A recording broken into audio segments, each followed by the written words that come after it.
Assalamualaikum warahmatullahi wabarakatuh. Selamat datang kembali di channel Ekonomi Pesat. Pada kesempatan kali ini kita akan melanjutkan pembelajaran kita kembali pada tema akuntansi, tema mengenai buku besar pembantu. Pada sebelumnya kita sudah mempelajari mengenai buku besar utama. Nah, sekarang kita akan melanjutkan kembali untuk mempelajari mengenai buku besar pembantu atau subsidiary ledger. Buku besar ini terdiri dari dua jenis. Ada buku besar utama dan buku besar pembantu. Buku besar utama yang sudah kita pelajari sebelumnya, yaitu yang meliputi misalnya ada akun kas, piutang, perlengkapan, peralatan, dan seterusnya. Itu untuk buku besar utama. Sementara buku besar pembantu nanti di sini sedikit merinci mengenai apa saja jenis-jenisnya, kemudian transaksi yang harus dimasukkan ke dalam buku besar pembantu. Jenis-jenis buku besar pembantu di sini ada 3 macam, yaitu yang pertama buku besar pembantu piutang, buku besar pembantu utang, dan buku besar pembantu persediaan. Buku pembantu piutang merupakan buku tempat mencatat rincian piutang perusahaan menurut nama pelanggan atau nama debitur. Sedangkan buku besar pembantu utang adalah buku tempat mencatat rincian utang perusahaan menurut nama kreditur. Yang berikutnya adalah buku pembantu persediaan barang dagang. Ini merupakan buku tempat mencatat secara rinci persediaan barang dagangan, baik jenis, jumlah, harga per unit maupun harga pokok secara keseluruhan. Nah, sumber pencatatan buku besar pembantu. Di sini kita lihat ada 2 jenis buku pembantu yang telah ditampilkan di sini. Yang pertama untuk buku pembantu piutang, ini sumber pencatatan buku besar pembantunya adalah berasal dari bukti transaksi penjualan secara kredit, yaitu dari jurnal penjualan. Kemudian bukti transaksi retur penjualan yang kita ambil datanya dari jurnal umum. Kemudian bukti transaksi pelunasan piutang kita ambil datanya dari jurnal penerimaan kas atau JKM. Untuk buku pembantu utang, di sini sumber pencatatan buku besar pembantunya berasal dari bukti transaksi pembelian secara kredit atau kita bisa mengambil data dari jurnal pembelian. Berikutnya adalah bukti transaksi retur pembelian atau kita ambil data dari jurnal umum dan bukti transaksi pembayaran utang ya, atau kita ambil datanya dari jurnal pengeluaran kas. Berikutnya kita langsung contohkan bagaimana cara membuat buku besar pembantu. Nah, di sini kita lihat ini merupakan data yang kita ambil dari pertemuan sebelumnya mengenai buku besar. Ini buku besar yang sudah kita buat, buku besar utama di sini ya.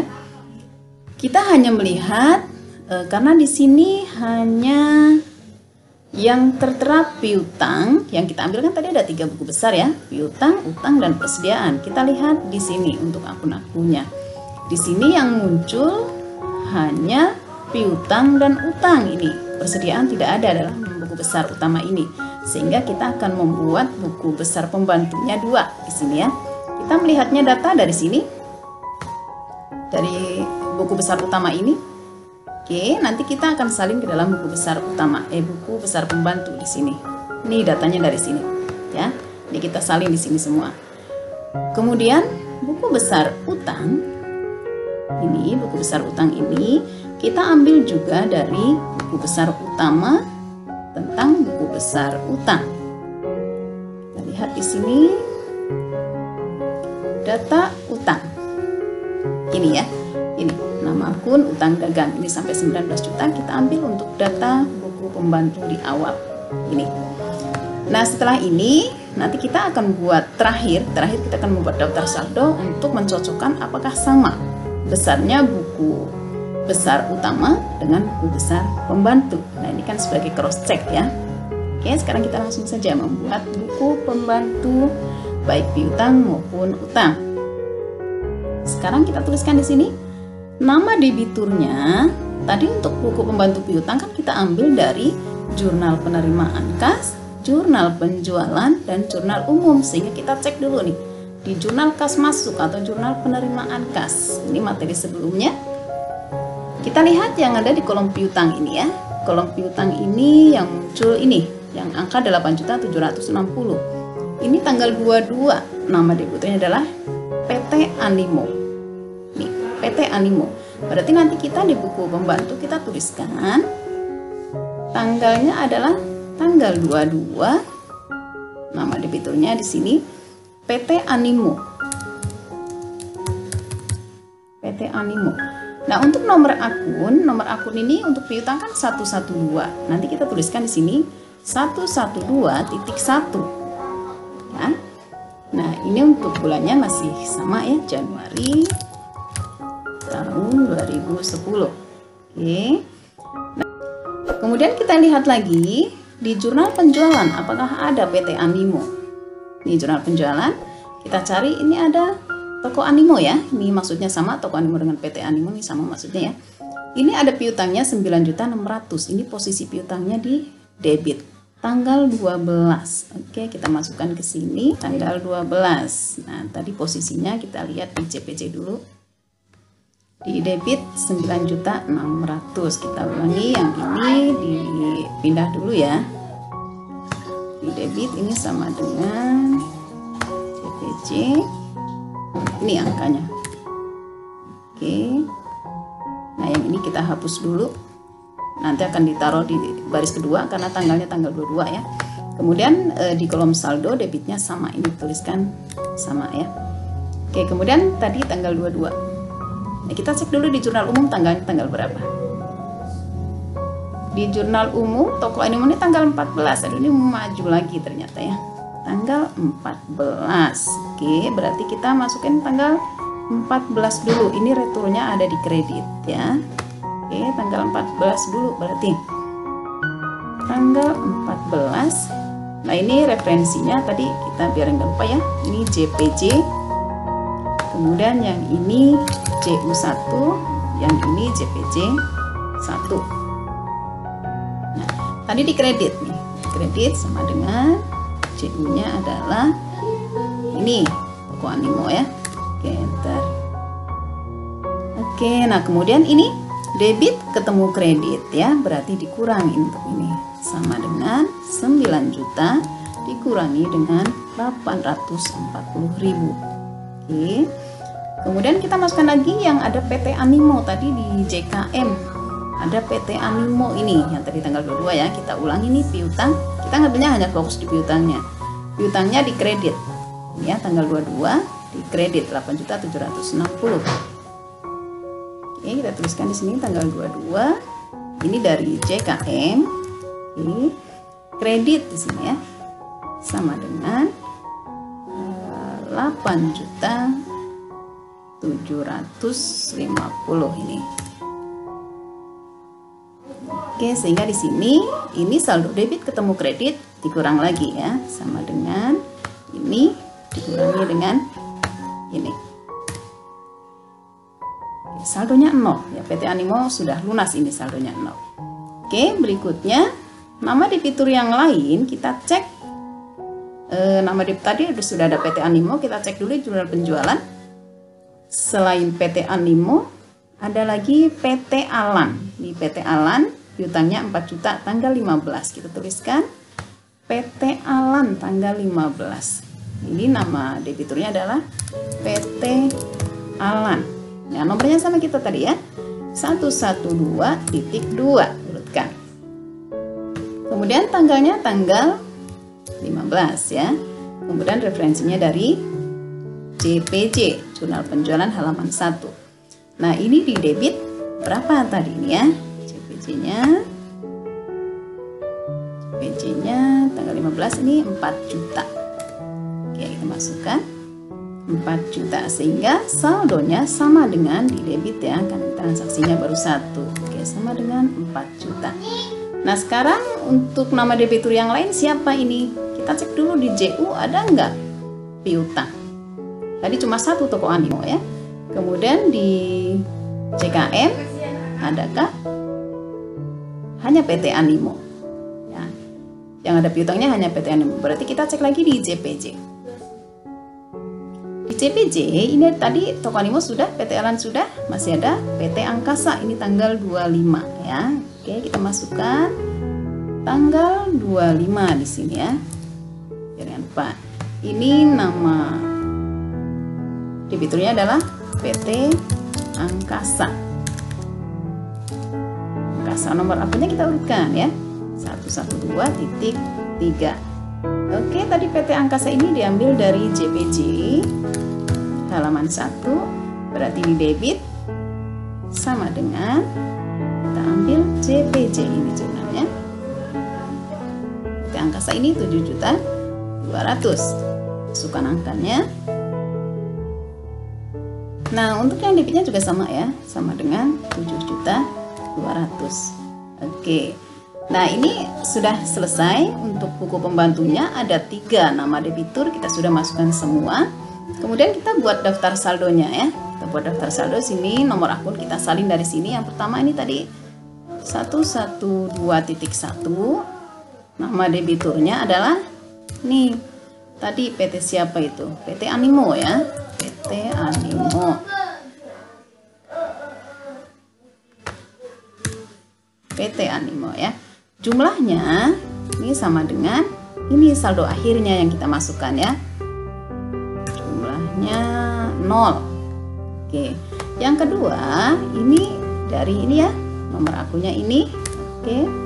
Kemudian nama debiturnya adalah PT Alan. Oke. Nah, berapa nominalnya?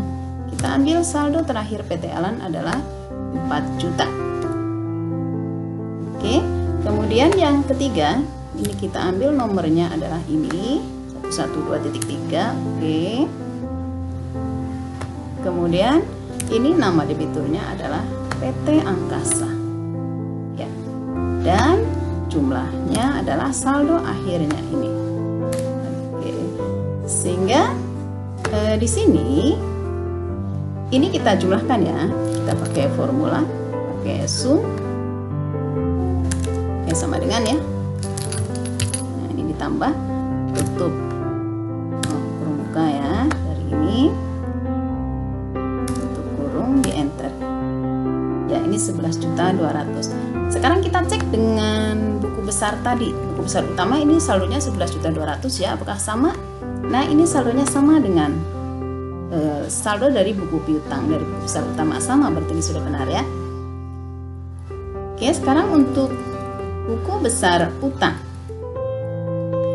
Nah, ini besar utang, ini saldo terakhirnya 19 juta. Kita cek dulu. Buku utang itu asalnya dari tadi jurnal kas keluar, kemudian jurnal pembelian dan jurnal umum. Kita cek dulu dari jurnal pembelian. Jurnal pembelian yang ada utang ya, yang kita lihat. Nah, utangnya ini ada PT Adi, FA Badul, dan PT Bintang. Ini ada 3 macam ya. Kita ada 3 macam. Kemudian kita cek juga di JKK. JKK ini yang kita lihat di kolom utangnya.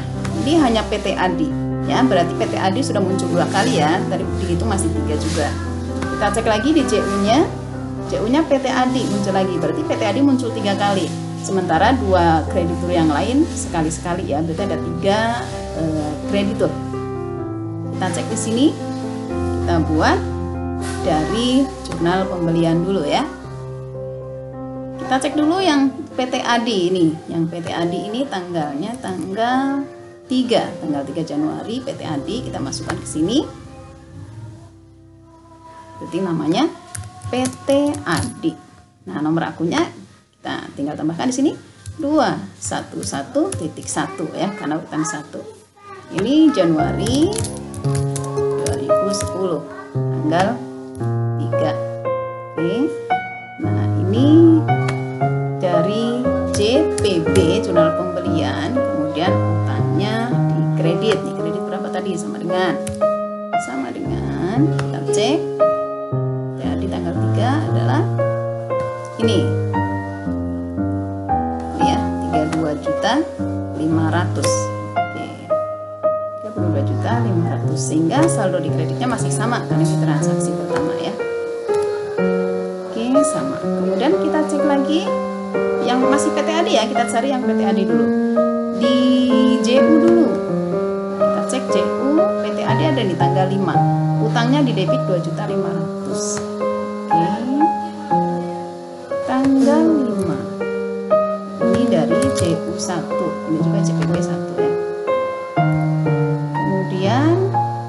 debit utangnya ya. Ini sama dengan berapa tadi BJU? BJU-nya ini 2.500.000. Oke. Nah, sekarang saldo kredit ini ketemu debit. Nah, ini debit ketemu kredit kan dikurang ya. Ini saldonya besar kredit sehingga di sini taruhnya ya sama dengan 32.500.000 dikurangi dengan 2.500.000. Nah, sama dengan 30 juta. Nah, berikutnya PT Adi kita cek juga di jurnal kas keluar ya, pengeluaran kas. Tadi ada PT Adi nih tanggal 4. Tanggal 4 ini tidak ada ya, tanggal 13 adanya di PT Adi yang utang ya. Kita lihat fokus di utangnya. Di tanggal 13 PT Adi 30 juta debit. Oke, kita masukkan tanggal 13.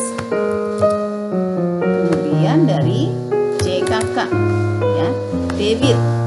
Jadi debitnya sama dengan 30 juta ini.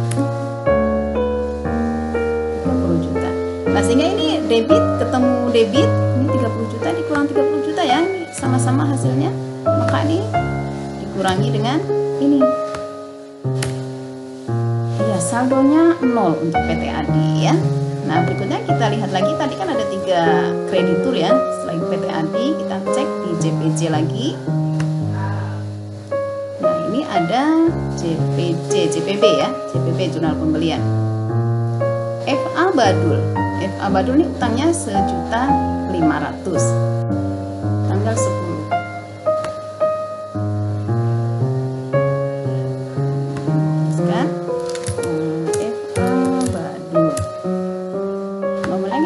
Berarti di sini 211.2 ya. Kalau ini tadi titiknya ke bawah nih di JPB FA Badul itu tanggal 10 kemudian utangnya 1.500.000 kredit. Tanggal 10 Januari 2010. Kemudian ini JPB 1 kredit ya, sama dengan kita lihat 1.500.000. Oke ya. Nah, ini sama dengan ini udah otomatis ya. Kemudian nama kreditur yang berikutnya siapa lagi, kita cek lagi di JPB yang belum masuk. Ini ada PT Bintang. Ini PT Bintang tanggal 18 ya, 17.500.000. Jadi kita tuliskan tanggal 18. Ini namanya PT Bintang, nomor akunnya 211.3 ya. Oke. Tanggal Januari 2010, tanggal 18. Ini dari sumbernya sama JPB 1 ya, jurnal pembelian halaman 1. Kemudian dikredit sama dengan tadi. Lihat di sini 17.500.000. Iya, sehingga di kreditnya juga masih sama ya, sama dengan 17.500.000. Nah, sekarang setelah kita membuat buku besarnya, kita buat daftar saldonya. Oke, daftar saldonya nomor akun yang ini sama dengan kita ambil dari yang sini. Oke, nama debiturnya kita ambil dari ini PT Adi. Oke, kemudian jumlahnya kita ambil sama dengan ini terakhir ya, saldo akhir kita ambil. Oke, kemudian yang ini kita ambil debitur yang kedua, ini nomornya ini. Kemudian nama debiturnya kita ambil ini FA Badul. Oke, kemudian jumlahnya kita ambil dari ini. Oke ya. Nah, yang ketiga kita ambil nomor akunnya adalah ini. Oke, kemudian nama krediturnya ini kita ambilkan PT Bintang. Oke, dan jumlahnya sama dengan ini PT Bintang ini. Oke. Ya. Nah, sehingga di sini untuk total ini kita tuliskan sama dengan sum, jumlahkan ya, dari sini 0 ini, kemudian kita blok sampai ke ini, di enter. Nah, ini sama dengan 19 juta. Kita cek dengan buku besar utama utang ya, yang tadi kita cocokkan di sini. Buku utang Ini saldonya di sini 19 juta ini. Nah, setelah kita buatkan buku pembantu, ternyata sama, saldonya juga sama di sini 19 juta ya. Kalau daftar saldo utang itu saldonya ada di kredit ya. Kalau daftar saldo piutang saldonya ada di debit. Nah, ini sudah sama ini. Jadi untuk kontrol antara buku pembantu utang, kemudian buku pembantu piutang, kontrol terhadap buku besar utama utang dan piutang. Assalamualaikum warahmatullahi wabarakatuh.